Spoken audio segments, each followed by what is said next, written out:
Boa noite a todos.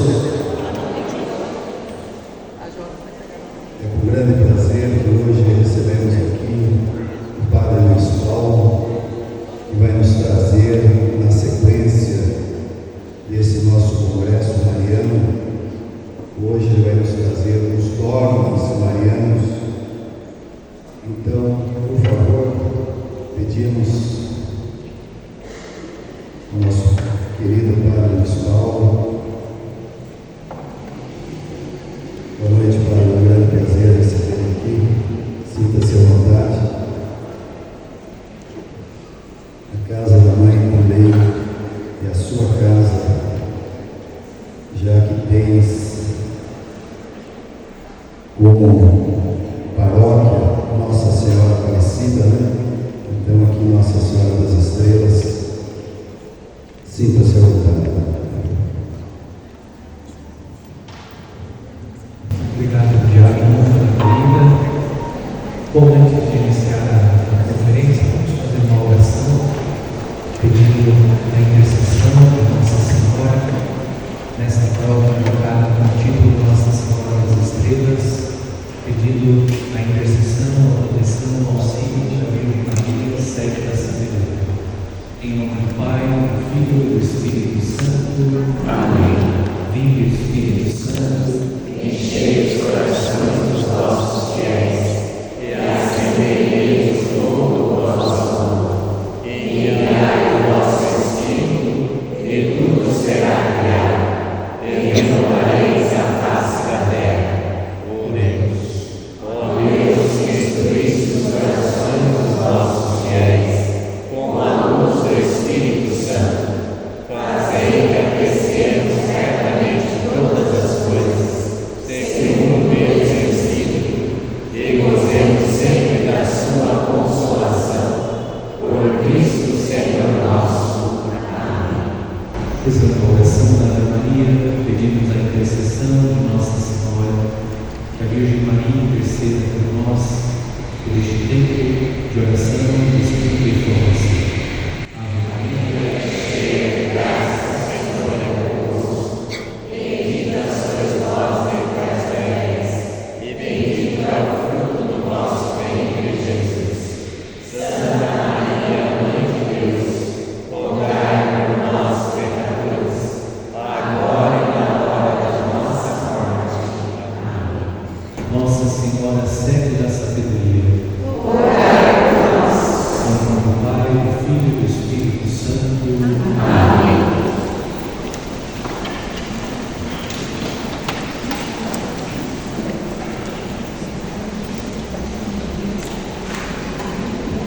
Mais uma vez, boa noite. Sejam todos bem-vindos. Obrigado pela presença de todos.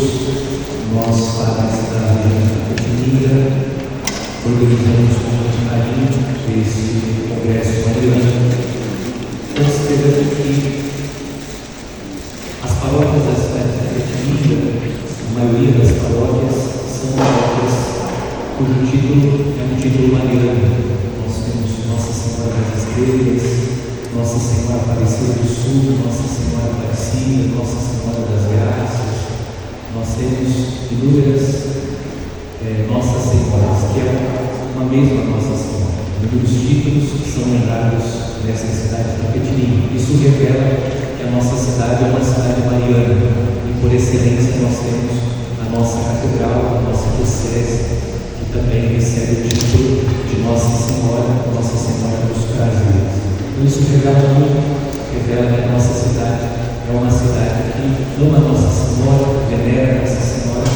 Então, esse congresso visa também ajudar os cristãos católicos da cidade de Itapetininga a crescerem no amor a Deus através da devoção a Nossa Senhora. Durante os 2 primeiros dias do congresso, a reflexão se desenvolveu tendo presente a Sagrada Escritura.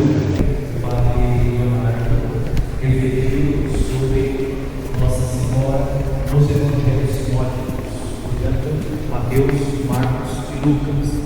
Ele desenvolveu a sua reflexão, sobretudo considerando o evangelista São Lucas, fez uma análise de Nossa Senhora a partir do Evangelho de São Lucas, especialmente focando o Evangelho de São Lucas, mas é claro que nós encontramos os outros dois evangelhos, Mateus e Marcos, que são os três evangelhos que compõem o rol dos evangelhos chamados sinóticos. Os outros evangelhos também contemplam a Virgem Maria. Depois, ontem, vocês refletiram com o Padre Júlio a partir do Evangelho de São João. Então eu faço aqui uma pequena síntese. É importante ter presente que os três evangelhos, Mateus, Marcos e Lucas, eles se enfatizam de modo especial a natureza humana de Cristo. E o Evangelho de São João enfatiza de modo especial a natureza divina de Cristo. É claro que tanto nos evangelhos sinóticos como no Evangelho de São João, as duas naturezas elas aparecem, a natureza humana e a natureza divina. Contudo, os evangelhos sinóticos eles enfatizam esse aspecto e o Evangelho de São João o aspecto ou a natureza divina de nosso Senhor. Depois desse caminho, hoje nós vamos começar a nossa reflexão sobre os 4 dogmas marianos. Até o momento a Igreja proclamou 4 dogmas a respeito de Nossa Senhora. E são sobre eles que nós vamos refletir durante esses 2 dias. Hoje e amanhã segue a reflexão sobre os dogmas marianos. Hoje nós vamos nos deter nos 2 primeiros dogmas. São 4, nós vamos nos reservar para estudar os 2 primeiros dogmas, o dogma da maternidade divina e o dogma da virgindade perpétua de Nossa Senhora. Portanto, a minha responsabilidade hoje, em relação a vocês, neste terceiro dia da conferência, é tratar sobre os 2 dogmas, os 2 primeiros, a maternidade divina e a virgindade perpétua de Nossa Senhora. Permitam-me fazer a leitura, considerando que nós estamos num congresso, e eu penso que um congresso requer uma formalidade maior.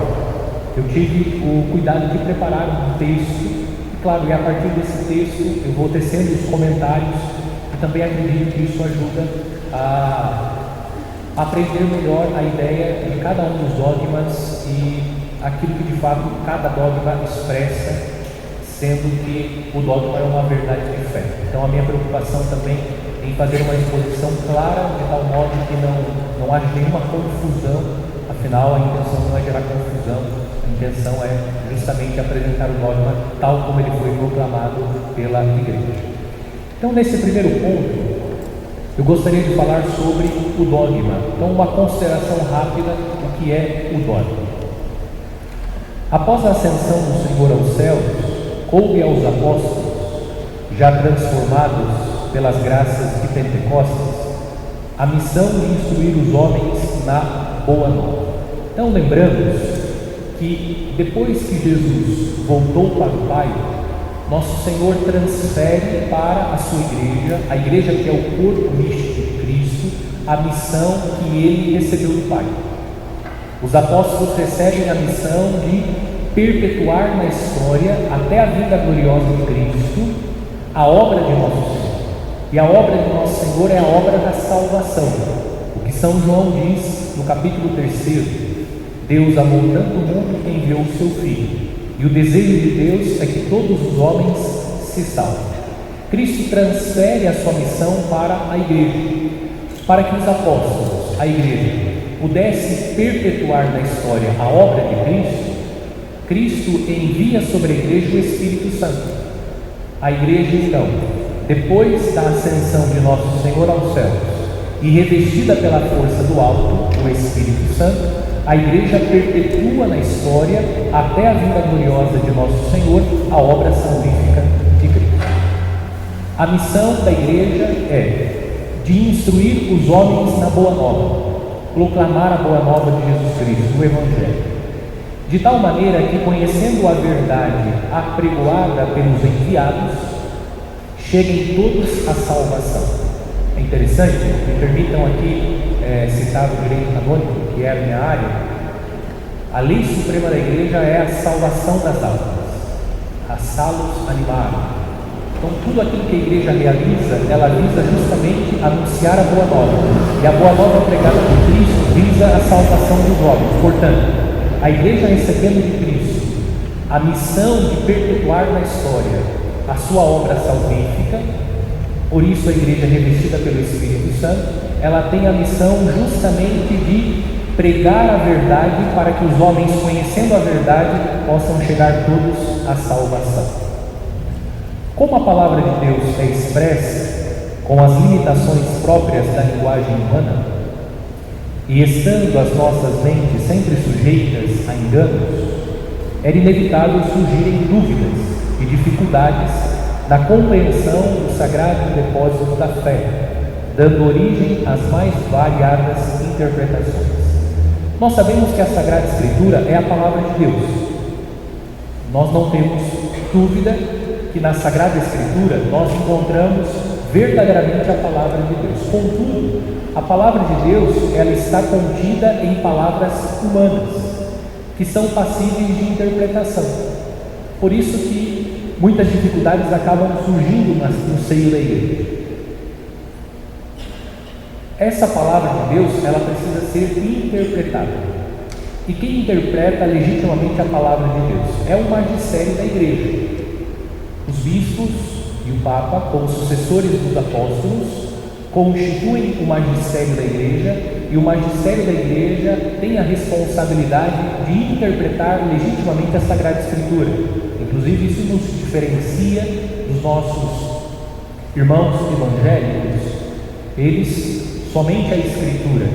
Nós temos a Escritura, antes da Escritura, a tradição da igreja, e nós temos o magistério da igreja que interpreta legitimamente a Sagrada Escritura. É dentro desse contexto que nós precisamos entender a formulação do dogma. Jesus quis instituir o magistério vivo, confiado ao Papa e aos bispos, sucessores dos apóstolos, a fim de que permanecesse íntegro e fosse transmitido a todas as gerações tudo quanto tinha revelado para a salvação de todos os povos. Visitando os primeiros séculos da história da igreja, encontramos inúmeros impasses acerca das verdades da fé, especialmente no campo da cristologia. A cristologia é a ciência teológica que estuda a pessoa de Cristo, que hoje são professadas sem qualquer receio. Hoje nós, por exemplo, professamos sem dificuldade que Jesus é verdadeiro Deus e verdadeiro homem. Porém, não foi assim. Existiram muitas divergências, nós vamos tratar sobre isso nessa conferência.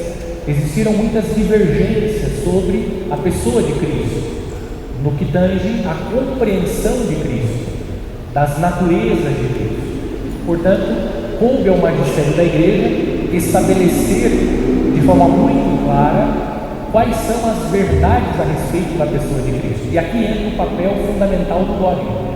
Porque o dogma é uma verdade de fé irrevogável, é uma verdade divinamente revelada, e a igreja estabelece esse dogma de tal modo que o dogma seja como uma baliza que nos conduz no caminho certo em direção às alegrias da eternidade.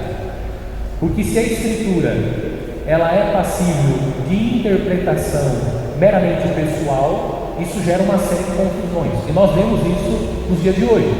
Então, nós vemos a diversidade de comunidades eclesiais, porque as pessoas elas vão interpretando a Bíblia segundo o seu próprio critério, e essas interpretações elas vão gerando uma série de dificuldades. Portanto, o dogma é uma manifestação segura da fé. A igreja, recebendo de Cristo a autoridade, ela proclama o dogma, que é uma verdade divinamente revelada, portanto, uma verdade que Deus revelou. A igreja apresenta essa verdade de fé de tal modo que nós possamos caminhar seguramente em direção às alegrias da salvação.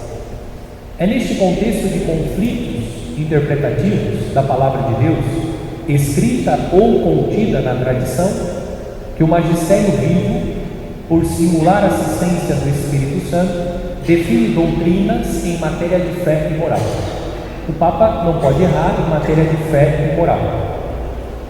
Seja quando o Papa pronuncia ex cátedra, é uma expressão utilizada pelo Sumo Pontífice quando um dogma é proclamado.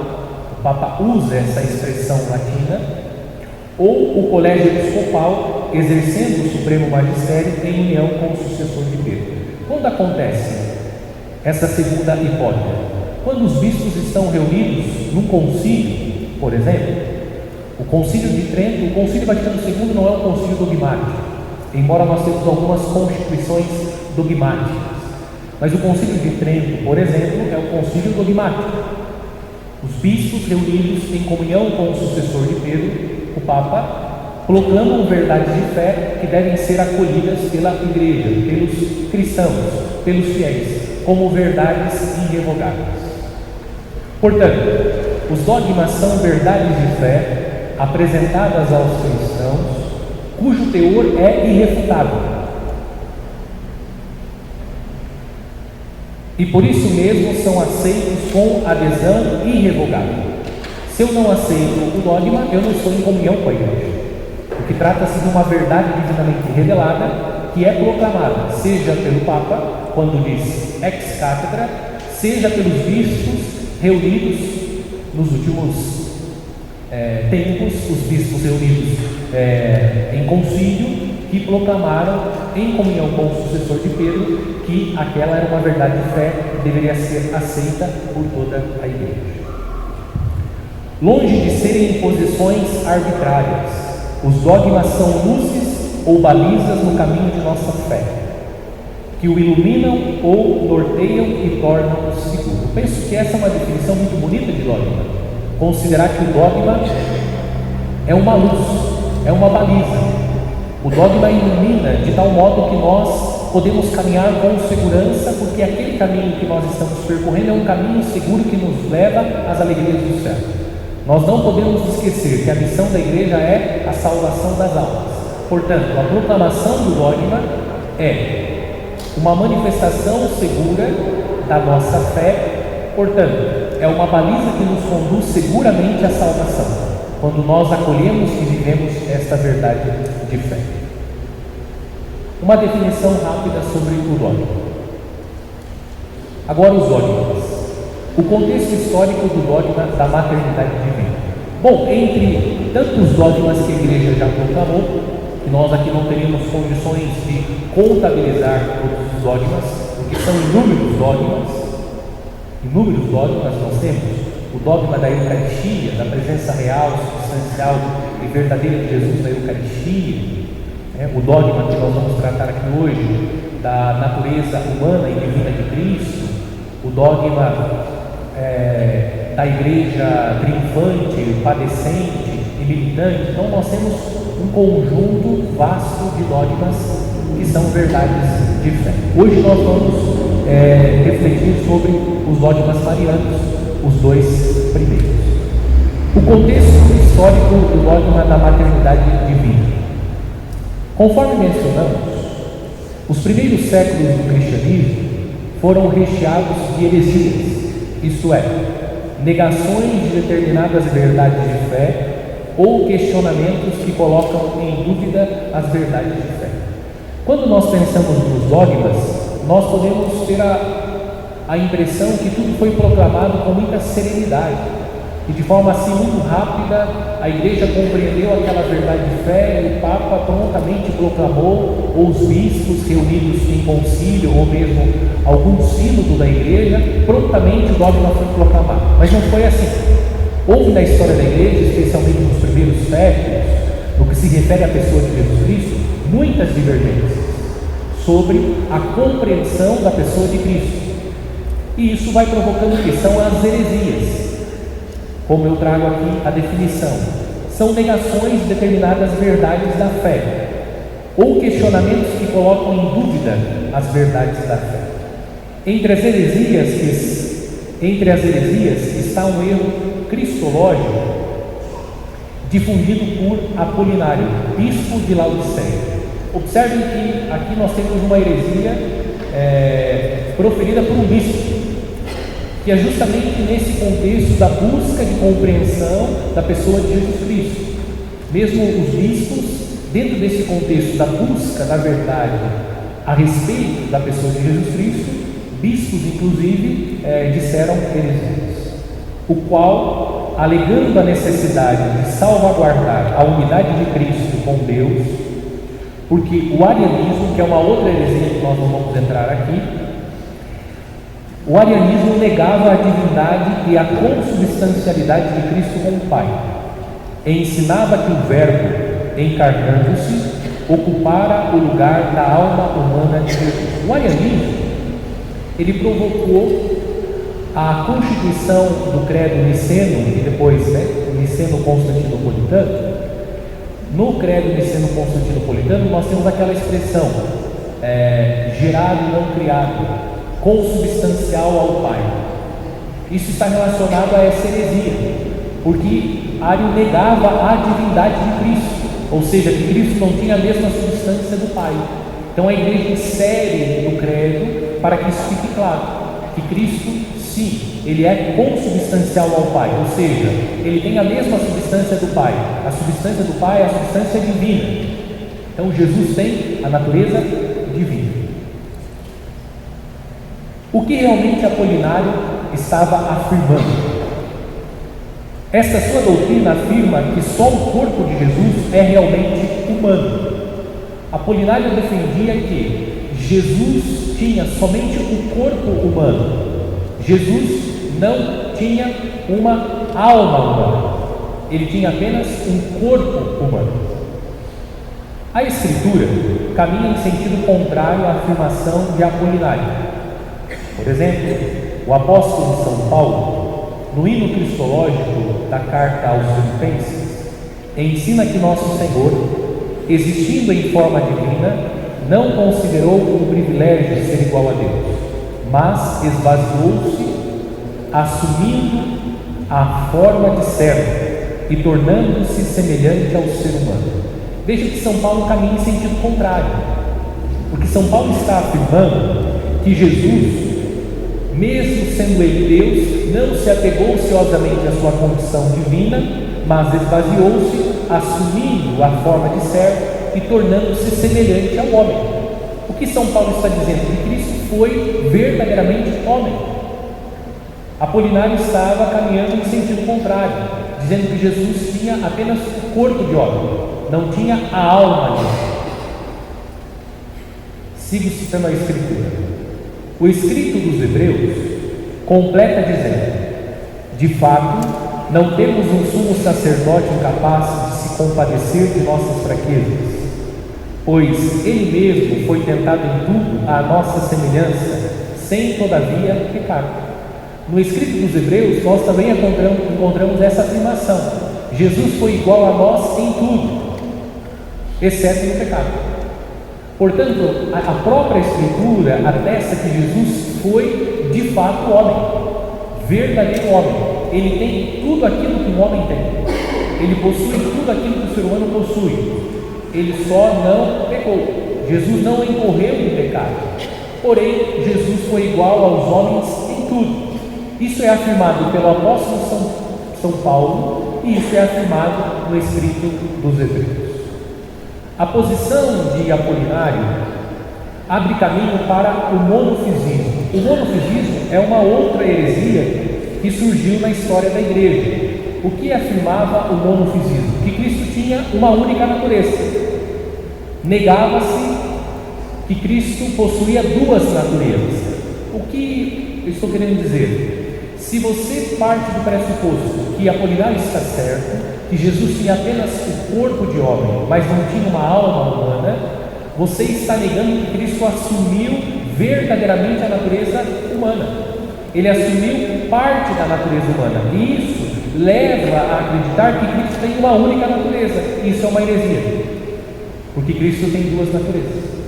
O monofisismo é a heresia que afirma que Cristo tem uma única natureza, mas Cristo não tem uma única natureza. Cristo tem duas naturezas, a natureza humana e a natureza divina.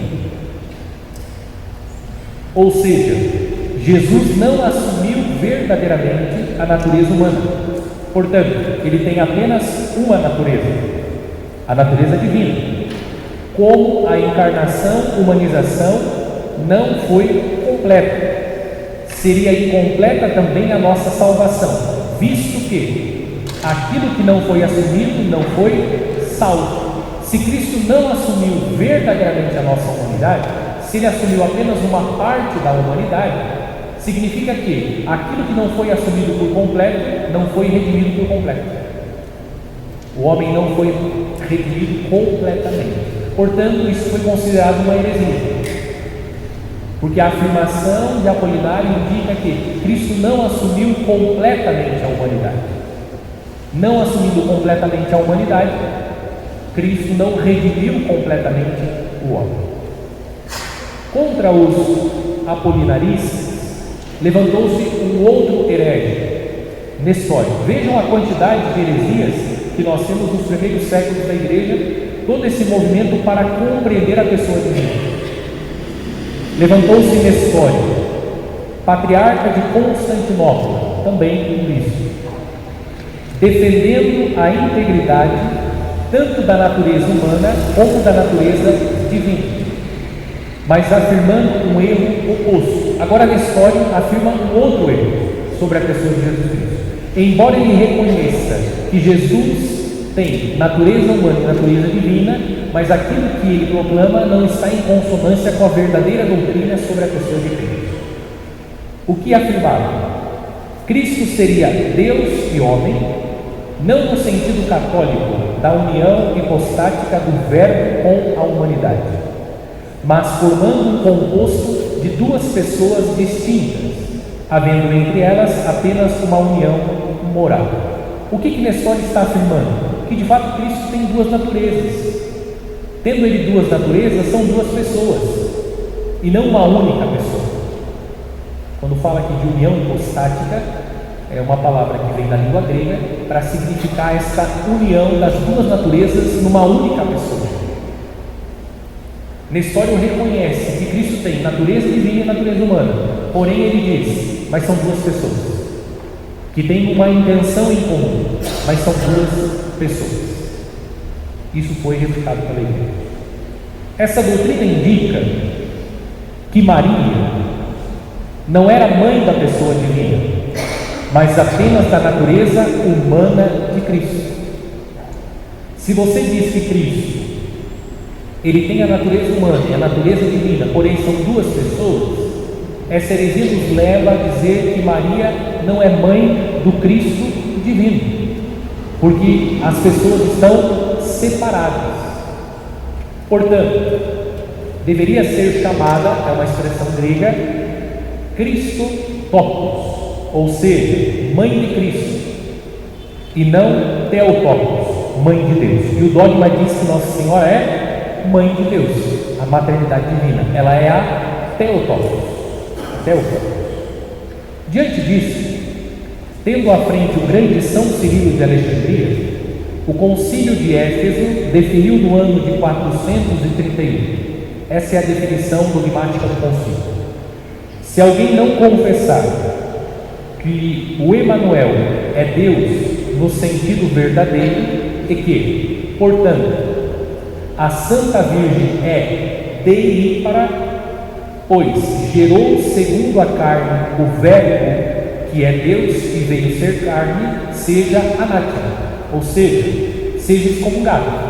O que o texto aqui está dizendo? O que eu quero dizer? Que no concílio de Éfeso ficou claro que em Jesus Cristo nós temos as duas naturezas, a natureza humana e a natureza divina. Cristo Jesus é uma única pessoa, a segunda pessoa da Santíssima Trindade. As duas naturezas na segunda pessoa da Santíssima Trindade, que recebeu pela Virgem Maria a natureza humana, as duas naturezas são inseparáveis. Portanto, Nossa Senhora é proclamada Mãe de Deus, porque Cristo é uma única pessoa, a segunda pessoa da Santíssima Trindade, que tem as duas naturezas. Nossa Senhora gera o Filho de Deus segundo a natureza humana, mas como as duas naturezas são inseparáveis, Nossa Senhora é invocada como Mãe de Deus. É simples assim, não é simples.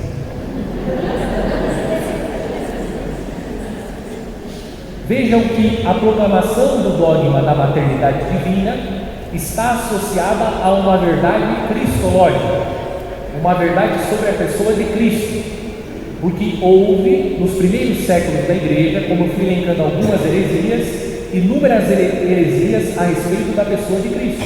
Quando a Igreja proclama que Maria é Theotokos, a Igreja está reconhecendo que Jesus é uma única pessoa, a segunda pessoa da Santíssima Trindade, que tem as duas naturezas, a natureza humana e a natureza divina, e que Nossa Senhora é, com a expressão que eu acabei de citar, ela é aquela que gera o Filho de Deus, o Verbo divino segundo a natureza humana.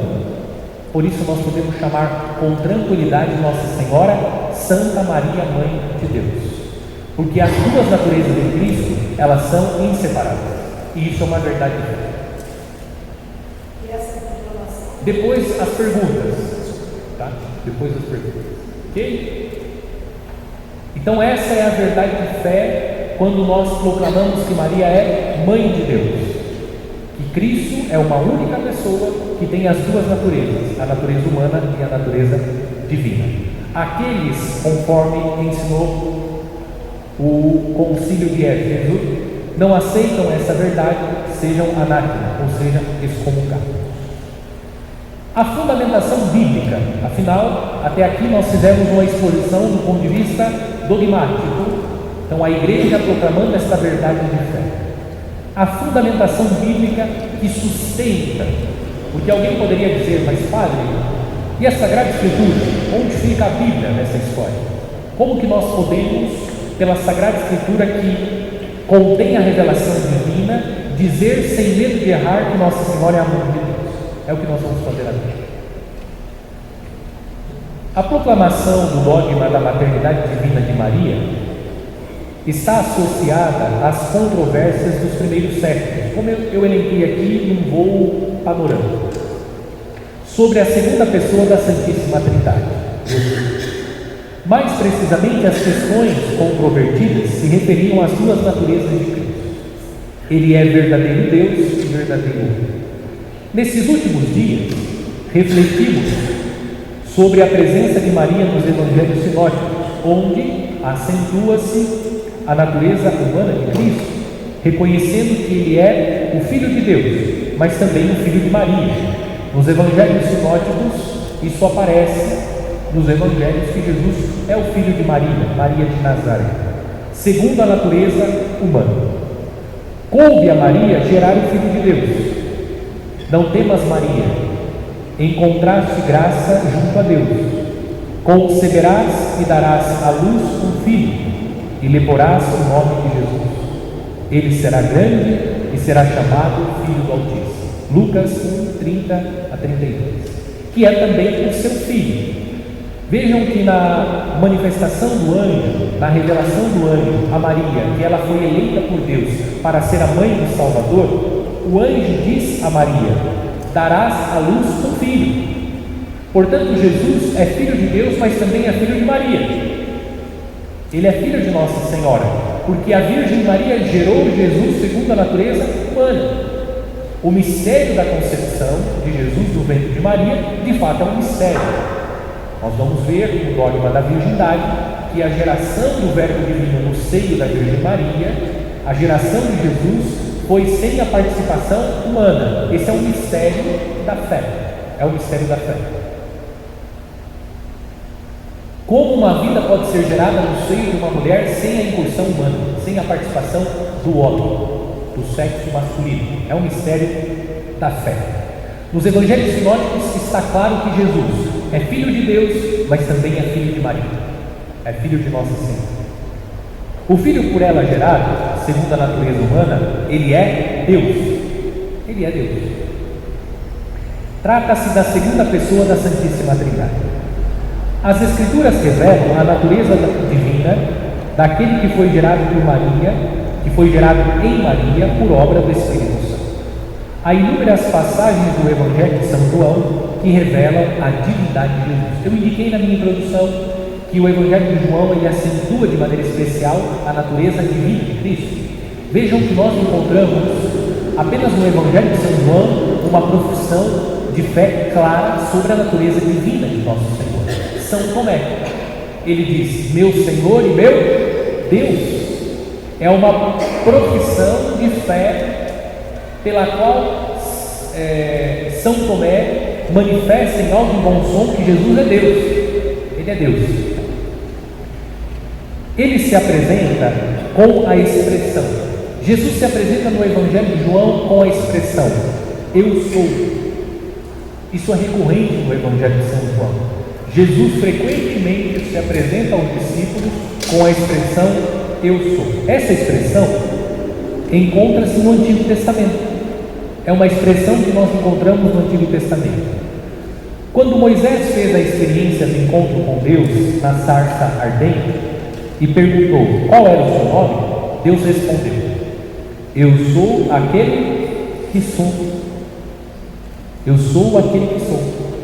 Quando Jesus no Evangelho, e no Evangelho de São João essa expressão ela é recorrente, Jesus usa essa expressão, nós precisamos ter presente aquilo que Deus falou a Moisés na sarça ardente. E claro, no Antigo Testamento aparece: eu sou o Deus de Abraão, de Isaac e de Jacó. Eu sou. Eu sou indica Deus, o Deus de Abraão, o Deus de Isaac e o Deus de Jacó. Jesus revela a sua natureza divina, dizendo, vamos recordar: eu sou o pão da vida, eu sou o bom pastor, eu sou a porta, eu sou o caminho, a verdade e a vida, eu sou a videira verdadeira. Todas essas expressões revelam a natureza divina de Cristo. É o próprio Cristo revelando que Ele é Deus, que Ele é Deus.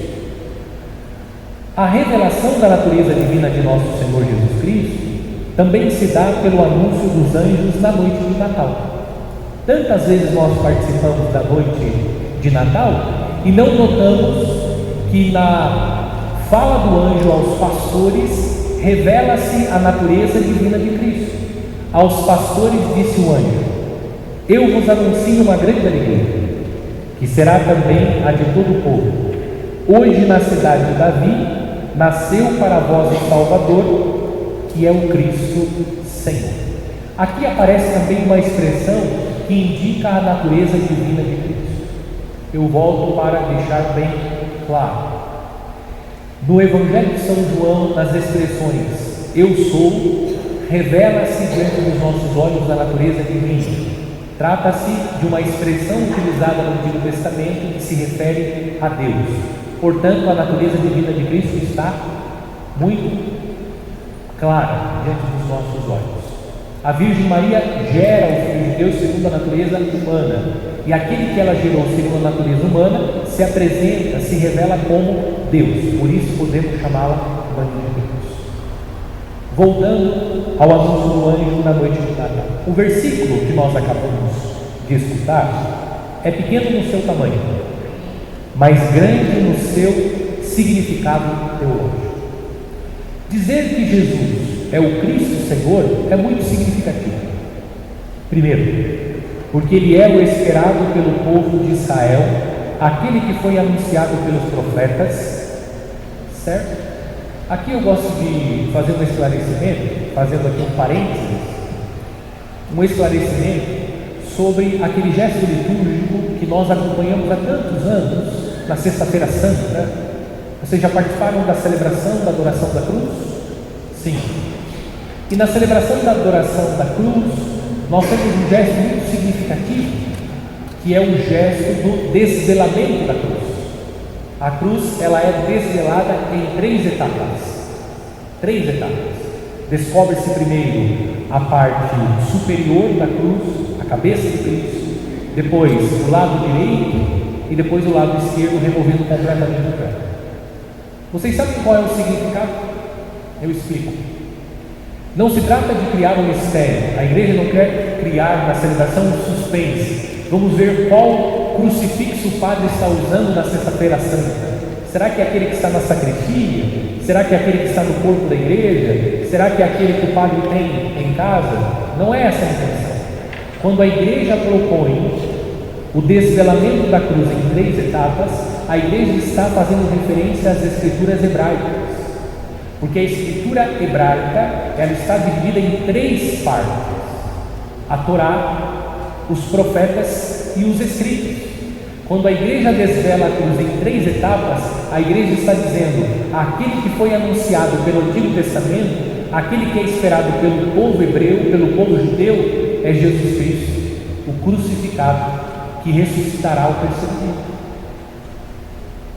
É isso que significa dizer que Cristo, que Jesus é o Cristo. Significa que aquele que está na cruz e que ressuscitará na Sexta-feira Santa, nós celebramos esse mistério, é aquele que foi esperado pelo povo de Israel, aquele que foi anunciado pelos profetas do Antigo Testamento, é aquele que os judeus continuam esperando e que nós já recebemos e reconhecemos que Jesus, o Filho da Virgem Maria, é o Salvador, é o Messias.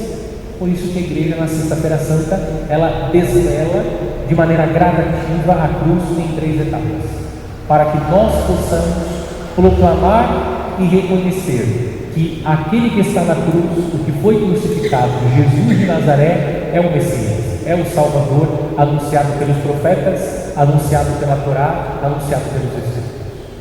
Essa é a fé católica. Essa é a fé católica.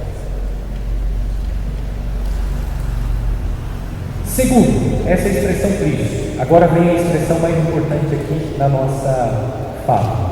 A expressão Senhor. Os anjos dizem Cristo Senhor. Cristo significa tudo isso. Ele é o ungido de Deus, aquele que foi anunciado. A expressão Senhor. A expressão Senhor é utilizada pelos judeus cada vez que aparece um tetragrama, ou seja, as letras do nome de Deus. O judeu, ele não pronuncia o nome de Deus. O nome de Deus é impronunciável para os judeus.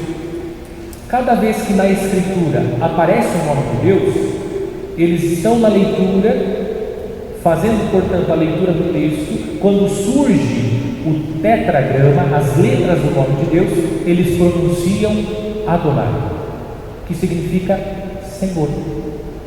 Senhor.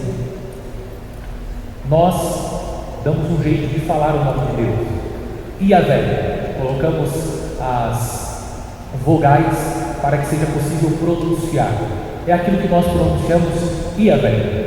O judeu não pronuncia o nome de Deus. Inclusive o Papa Bento disse que nós não deveríamos usar a expressão na liturgia Yahvé justamente em respeito aos judeus, porque para o judeu o nome de Deus é impronunciável. Quando aparece o nome de Deus, o tetragrama, as letras do nome de Deus, o judeu diz Adonai, que significa Senhor. Por isso que os anjos dizem Cristo Senhor, para revelar a todos que Jesus é Deus. Porque Senhor é utilizado para se referir a Deus. Para se referir a Deus. Quando o anjo anuncia Cristo Senhor, o anjo está anunciando esse menino que vocês encontrarão, ele é Deus, ele é Senhor. A palavra Adonai, ela é traduzida para o grego com a palavra Kyrios. Por isso nós cantamos na missa o Kyrie eleison. Kyrie é a tradução da palavra Adonai. Do hebraico vem para o grego é Kyrios, que também era o Kyrios, era uma expressão utilizada para se referir ao imperador. E o imperador era considerado um semideus. Quando a tradição cristã atribui a Cristo a expressão Kyrios, ela está dizendo que Cristo é Deus, ele não é um semideus. O culto prestado ao imperador, que é um culto de latria, de adoração ao imperador, porque via-se o imperador como um deus, um semideus. Esse culto ele deve ser prestado a Jesus, porque ele de fato é Deus, e ele merece, ele é digno de todo culto de adoração. Os anjos estão anunciando que o menino envolto em faixas, que os pastores irão encontrar, é o verdadeiro Deus que se fez homem e veio habitar entre nós. Os pastores irão encontrar um menino que está sendo cuidado pela sua mãe. E os pastores ouviram dos anjos que em nome de Deus anunciam que aquele é o Cristo Senhor. Eles encontram no braço da Virgem Maria o menino que é verdadeiro homem e verdadeiro Deus. Por isso Maria é reconhecida como Mãe de Deus, até o Papa, porque ela gera aquele que foi anunciado pelos anjos, segundo a natureza humana, e aquele que foi gerado por ela, segundo a natureza humana, também é Deus. Ele tem a natureza divina. Esse é o dogma da maternidade divina. Vejam que se fala muito pouco de Maria, de Nossa Senhora, porque o dogma faz referência direta a Cristo Jesus. A Cristo Jesus. Então Nossa Senhora era proclamada Mãe de Deus, porque Cristo tem as duas naturezas, uma única pessoa, as duas naturezas. O contexto do dogma da virgindade perpétua de Maria.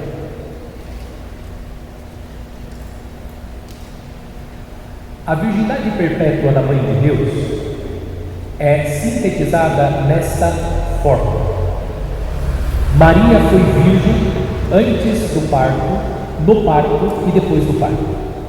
Essa é a formulação dogmática. Maria foi virgem antes do parto, no parto e depois do parto. Estes três elementos do dogma afirmam a concepção virginal de Jesus, pois Maria foi mãe por virtude divina, sem concurso humano. A proclamação do dogma da virgindade está revelando que aquele que foi gerado no seio bendito de Nossa Senhora foi gerado sem concurso humano, isto é, sem a participação de um homem. São José não é o pai consanguíneo de Jesus, porque Jesus foi gerado no ventre de Maria por obra do Espírito Santo. Espírito Santo. São José é considerado o pai adotivo de Jesus, o pai putativo de Jesus. Ele não é o pai biológico de Jesus, porque Jesus é filho de Deus. Ele foi gerado por obra do Espírito Santo no ventre de Nossa Senhora. Apesar dos indícios escriturísticos, a maternidade virginal de Maria foi alvo dos ataques de várias heresias nos primeiros séculos, que negavam a divindade de Jesus. A proclamação do dogma da virgindade também está no contexto da negação da natureza divina de Cristo. Esse também é o contexto, porque hoje nós olhamos para a história da formulação dogmática e nós imaginamos que as coisas aconteceram assim de forma muito tranquila e serena e que as verdades foram sendo acolhidas com muita tranquilidade e não houve nenhuma contestação, nenhuma oposição, mas as coisas não acontecem assim. É um processo gradativo e longo de assimilação da verdade da fé. Se hoje, com essa facilidade que nós temos de comunicação, já temos inúmeras dificuldades no que tange essa compreensão daquilo que é dito, daquilo que é manifestado, pensem naquele tempo que não tinha o que nós temos hoje, e-mail, não tem videochamada, todas essas coisas que hoje nós temos. Então, o processo de assimilação é muito mais lento, muito mais complexo, justamente pela dificuldade de comunicação. Pense, aqui entre nós brincássemos de telefone sem fio, certamente a mensagem lá no fundo chegaria bem deturpada. Então, a dificuldade de passar com clareza a informação. No século IV, houve uma ampla explicitação deste dogma, como reação aos erros então propagados, a proclamação da virgindade de Nossa Senhora. Defenderam a virgindade de Maria grandes escritores como São Jerônimo, Santo Ambrósio e Santo Agostinho. Coube ao sínodo de Latrão, agora um sínodo de Latrão, de 649, convocado pelo Papa São Martinho I, a proclamação do dogma, a proclamação da virgindade perpétua de Nossa Senhora. A fundamentação bíblica, os textos bíblicos que nos ajudam a compreender essa verdade divinamente revelada sobre Nossa Senhora. O Evangelho de São Mateus, citado pelo Catecismo da Igreja Católica, quando trata da questão da virgindade de Maria, vê na concepção virginal o cumprimento da promessa divina dada pelo profeta Isaías. Lembrando que a nossa leitura bíblica não é uma leitura bíblica que parte da Bíblia tão somente. É uma leitura que considera a tradição, e a leitura bíblica ela é feita e ela é interpretada legitimamente pelo magistério da igreja. Por isso eu faço questão de recorrer ao catecismo da igreja, que o catecismo é o magistério oficial da igreja, dizendo, portanto, nós temos aqui uma interpretação legítima da Sagrada Escritura. Que vocês podem encontrar inúmeros comentários sobre o texto que eu vou citar, mas são comentários aleatórios. Nós precisamos considerar os comentários que são chancelados pela igreja, pelo magistério da igreja, que é a autoridade competente no que diz respeito à interpretação correta da Sagrada Escritura. Eu, padre, não interpreto corretamente a Escritura. Quem interpreta corretamente a Escritura é o magistério da igreja. Quando que eu faço a leitura correta da Escritura?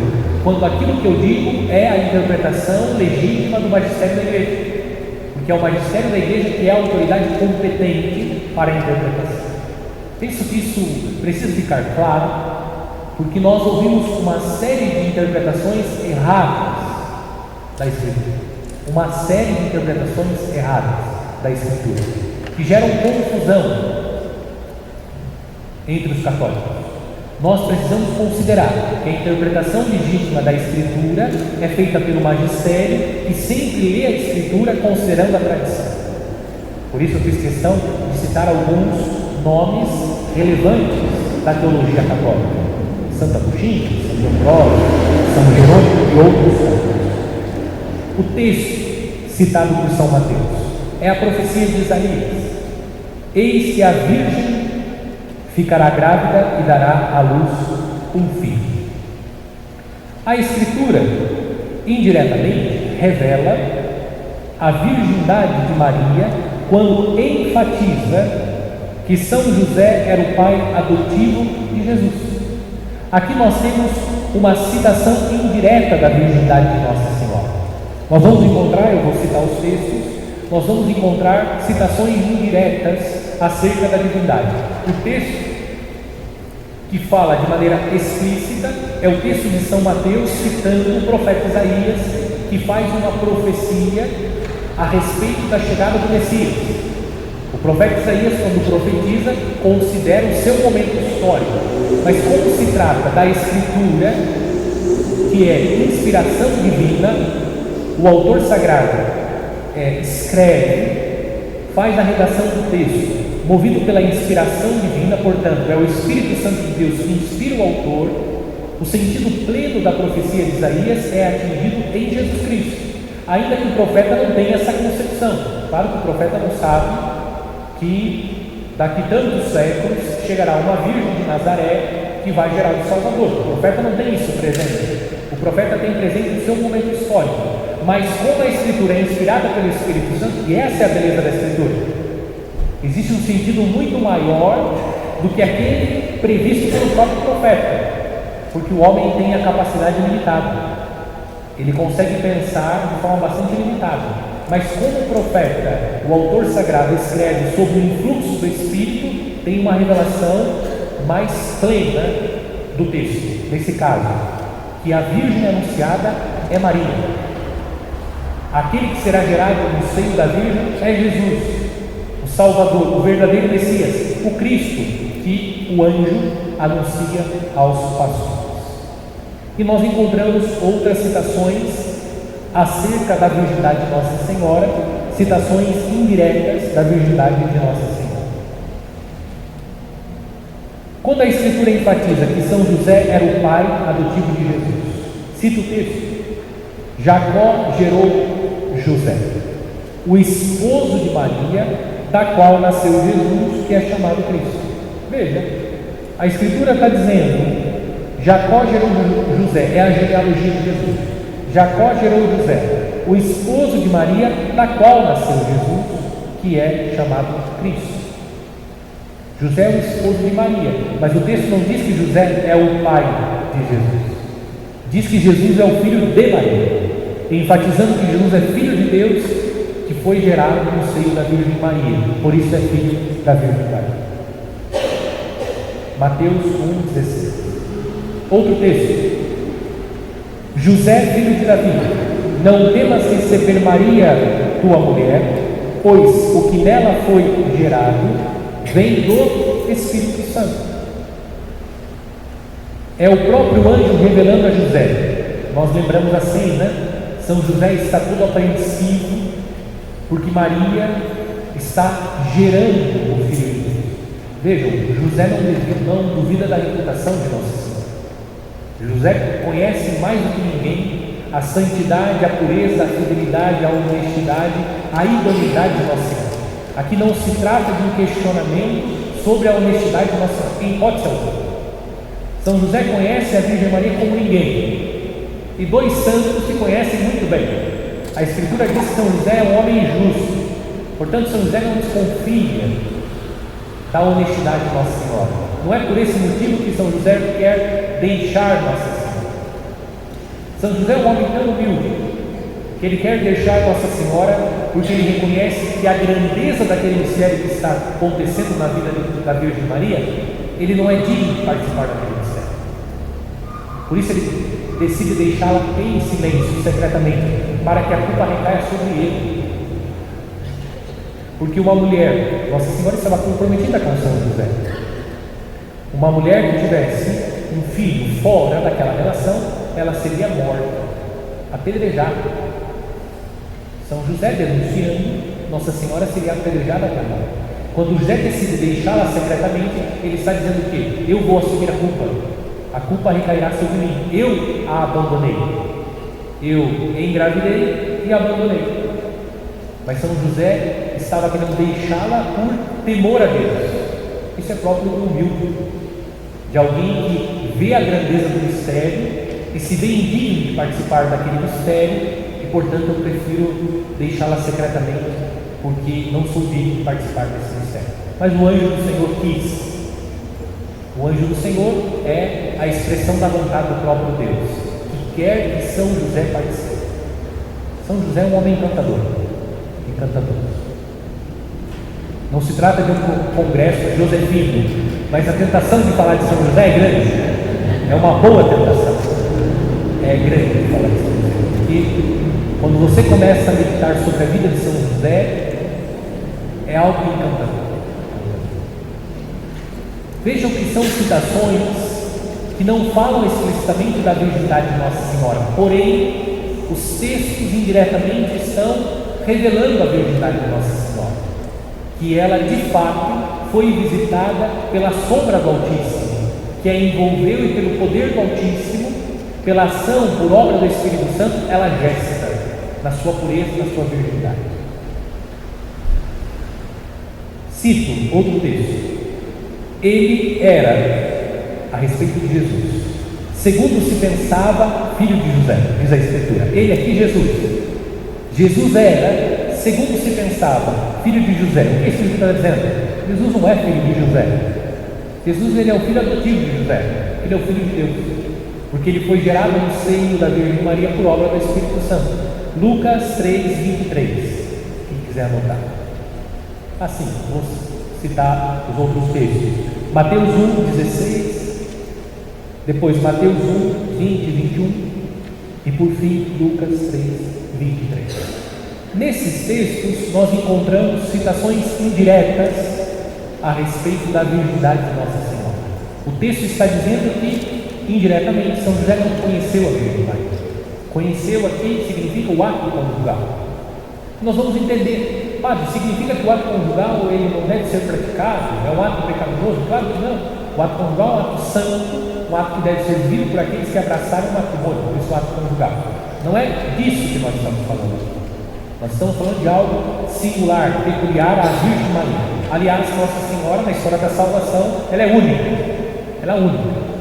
Vocês vão perceber durante as exposições, sobretudo a respeito dos dogmas, que com Nossa Senhora as coisas são diferentes.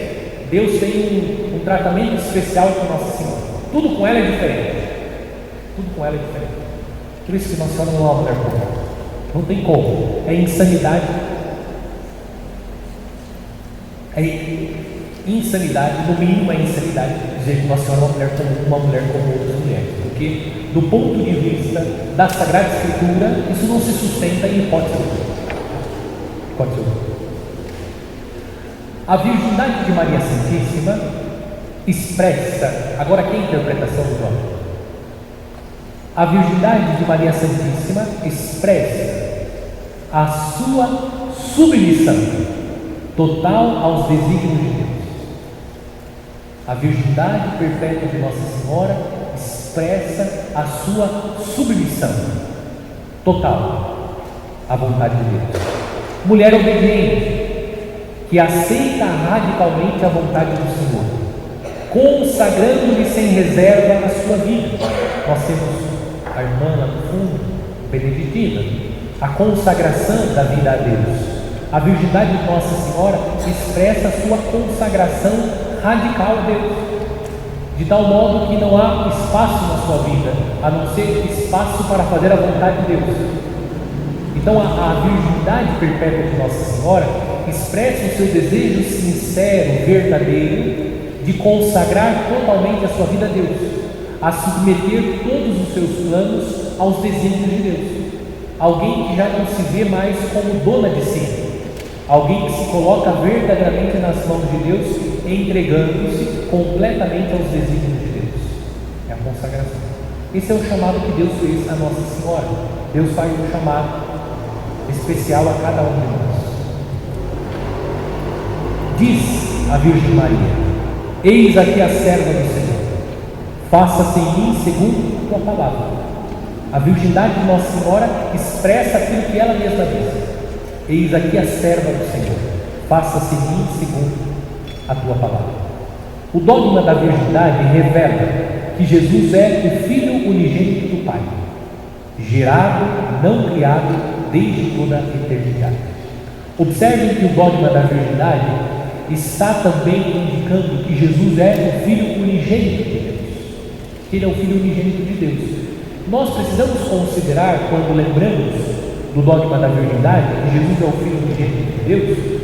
Por quê? Aquilo que nós contemplamos no Antigo Testamento, Deus impede Abraão de entregar o seu filho. Vocês se lembram da cena do sacrifício de Isaac? Deus impede Abraão de oferecer em sacrifício o seu filho, mas Deus não poupou o seu próprio filho, como dirá depois São João no seu Evangelho. Deus não poupou o seu próprio filho. Portanto, aquele que foi gerado no seio da Virgem Maria é o Filho de Deus. Não há dúvida que é o próprio Deus que se oferece como vítima em nosso lugar. E o Pai oferece a seus filhos a vítima perfeita, Jesus Cristo, em nosso lugar. Aquele que poupou o filho de Abraão não poupa o seu próprio filho, entregando em expiação dos nossos pecados o seu próprio filho. Será que nós teríamos coragem de oferecer o nosso filho, a nossa filha, em sacrifício? Deus teve. Ele ofereceu o seu único filho, porque nós somos filhos adotados. Nós somos filhos adotados. O Filho unigênito de Deus é Jesus, aquele que foi gerado pelo Pai desde toda a eternidade. Antes do batismo somos criaturas de Deus. Deus nos criou no seu amor, mas nós recebemos a dignidade de filhos de Deus no batismo. No batismo nós recebemos no Filho a dignidade de filhos de Deus.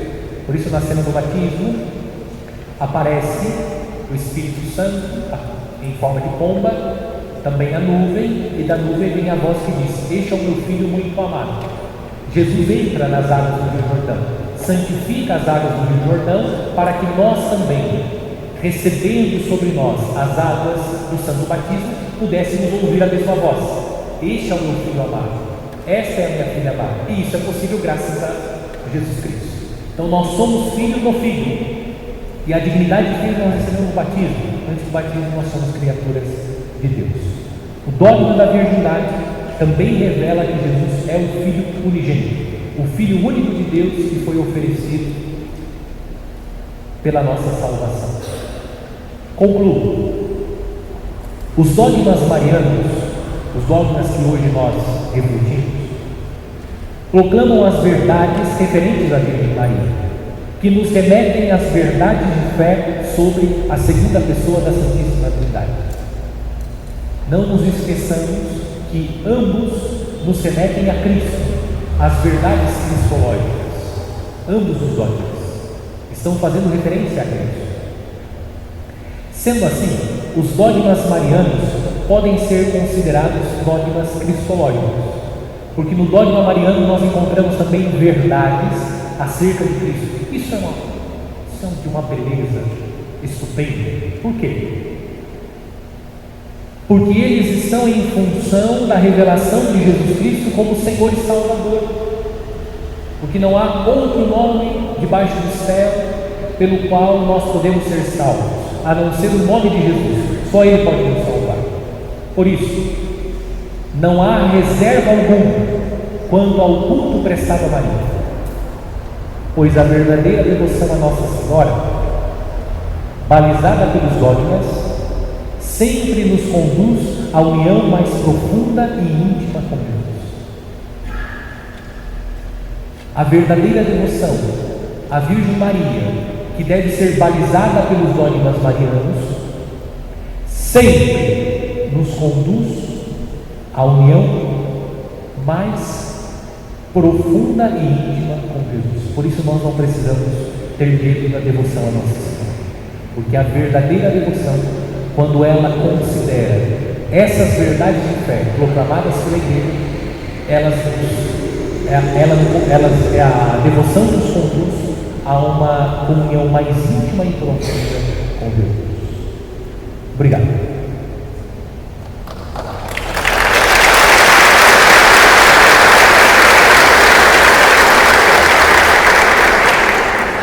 Agora sim, querem fazer as perguntas? Alguém poderia aqui apanhar o microfone?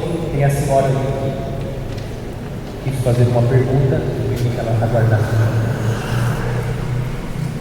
Aí vocês vão levantando as mãos e nós temos aí pelo menos uns 20 minutos. Eu só queria perguntar naquela hora se o dogma da maternidade divina foi proclamado no Concílio de Éfeso. Concílio de Éfeso, exatamente. Concílio de Éfeso, 431, tá? 431, isso mesmo. Quem quiser perguntar pode levantar, o diácono está à disposição para levar isso. De repente alguma coisa não ficou muito clara.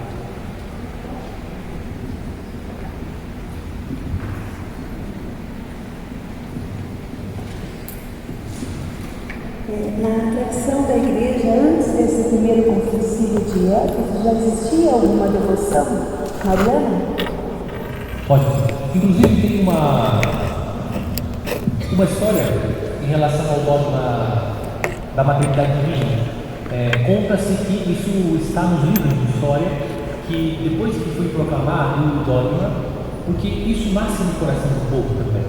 Aquilo que a igreja diz, o sentido da fé, né? O senso da fé já está no coração do povo. Então tem uma história que diz assim, que depois que o dogma foi proclamado, o povo acompanhou os padres conciliares até as casas, proclamando o dogma, que Nossa Senhora era até o Cosmos. Então já existia assim no coração do povo essa devoção a Nossa Senhora. Tá?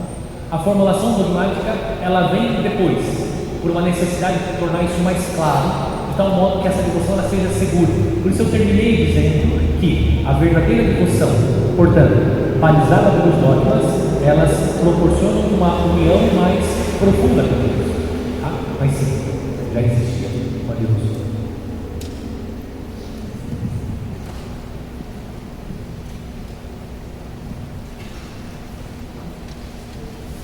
Mais alguém?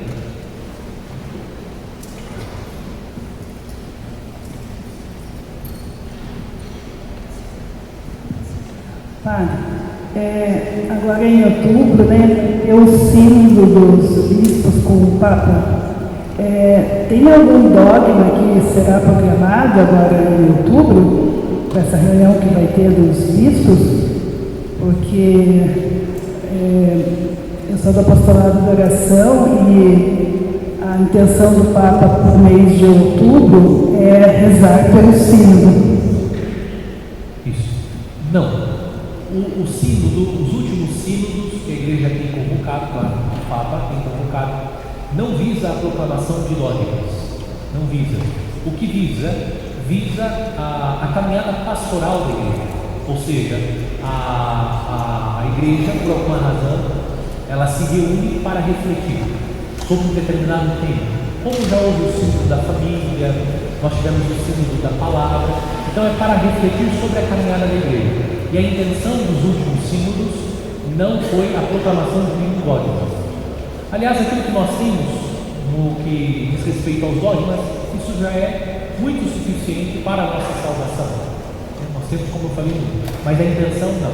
A intenção é refletir sobre a necessidade, essa é a intenção do Papa, refletir sobre a necessidade de caminhar juntos. Nós vivemos, graças a Deus, na nossa realidade, essa prática, sacerdotes, leigos, diáconos, nós caminhamos. É nesse sentido que o Papa está propondo o sínodo como um caminho que visa justamente a caminhada de todo o povo de Deus, todos unidos, tá? Em vista da evangelização. Tá? Mas não, objetivamente não.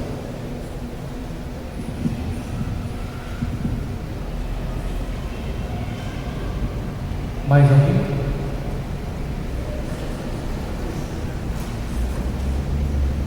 Já vamos lá no fundo, lá com a jovem, por favor.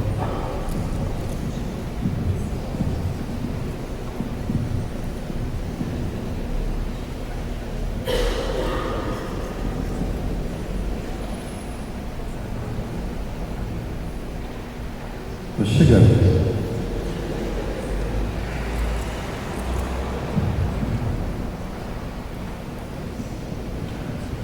Então, sobre o dogma da Maria, Mãe de Deus, né? O Senhor falou que sobre o Pai e o Filho, mas onde que entra o Espírito Santo? Porque é a Trindade, né? Então eu fiquei em dúvida, tipo, Maria é mãe do Espírito Santo também ou não?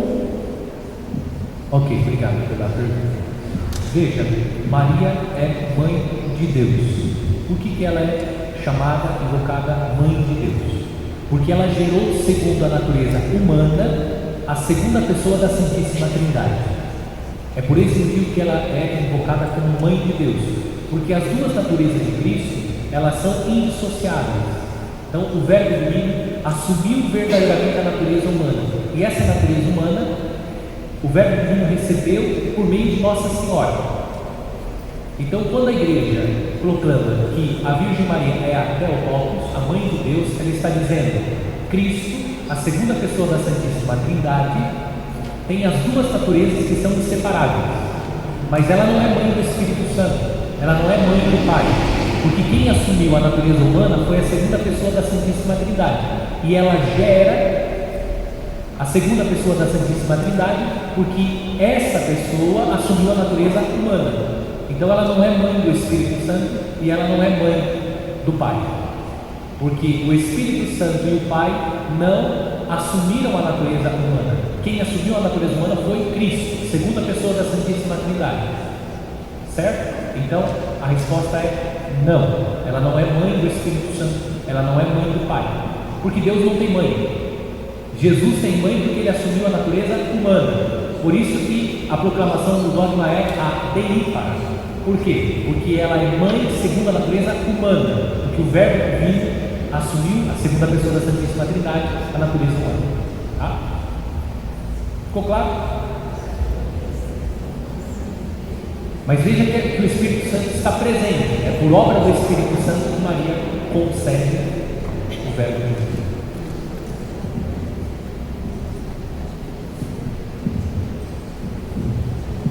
Mais alguém? Aqui na frente. Pode levantar a mão que o diácono aqui.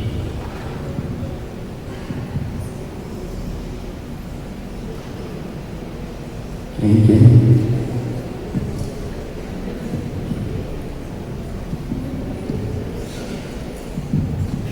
Sobre a virgindade perpétua, é dizer que Maria é virgem antes do nascimento é simples para a gente, né?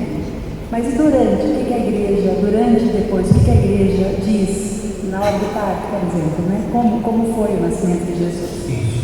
Aqui eu recorro ao padre da igreja, que diz assim como a luz atravessa o vitral sem quebrá-lo, Jesus, que é a luz do mundo, também atravessa o ventre imaculado de Nossa Senhora Senhora sem causar nenhum dano.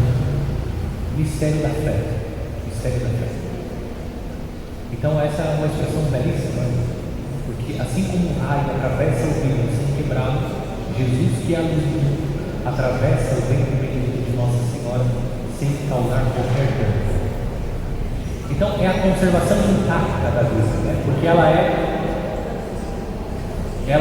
a arca incorruptível, São Bernardo de Claraval. Porque ela é a arca incorruptível.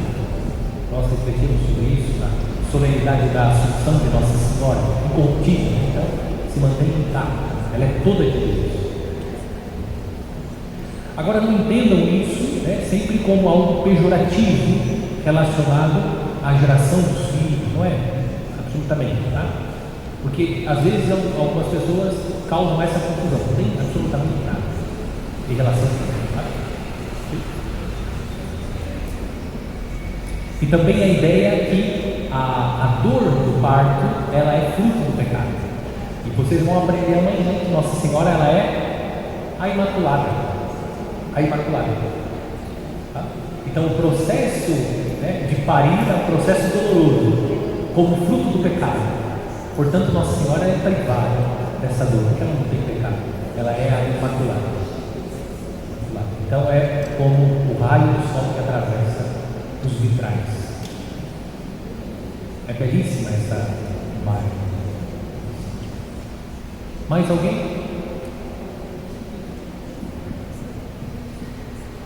Foram todos? Bom, menos mal, né? Vamos sair daqui todo furado de bala. Nem tomate recebi, né? Minha camiseta continua branca. Ok. Bom, então, como não há perguntas. Se ninguém tem mais perguntas, então vamos convidá-los a todos para. Teremos um lanche agora. Coca, chá, pizza. Alguém falou em pizza? Nem tudo acaba em pizza, então. Mas então acaba em Ave Maria. Vamos rezar uma Ave Maria para o nosso Padre Luiz Paulo, para fechar belíssimamente esta noite, pedindo o manto maternal de Nossa Senhora nunca se afaste desse Padre que conduz bellissimamente também a sua paróquia dedicada, a nossa Mãe, Nossa Senhora. Ave Maria, cheia. Bendita sois vós, bendita o fruto do nosso ventre, Jesus. Santa Maria, Mãe de Deus, rogai por nós, pecadores, agora e na hora de nossa morte. Amém. Uma salva de palmas para o nosso Padre. Obrigado. Sempre bem-vindo. Pela disponibilidade, então amanhã perseverem, amanhã serão os dogmas da Imaculada Conceição e também o dogma da Assunção de Nossa Senhora aos céus, ok? Então venham amanhã o Padre Fábio Meira estará aqui com vocês, tratando então dos dois dogmas. Então vamos dar a bênção e depois podemos tomar o chá para esquentar o frio, né? O Senhor esteja convosco. Pela intercessão de Santa Maria, Mãe de Deus, a sempre Virgem Maria, desça sobre vós a bênção de Deus Todo-Poderoso e sobre o lanche que vamos tomar. Ele que é Pai, Filho e Espírito Santo e permaneça para sempre. Amém. Boa noite. Bom chá.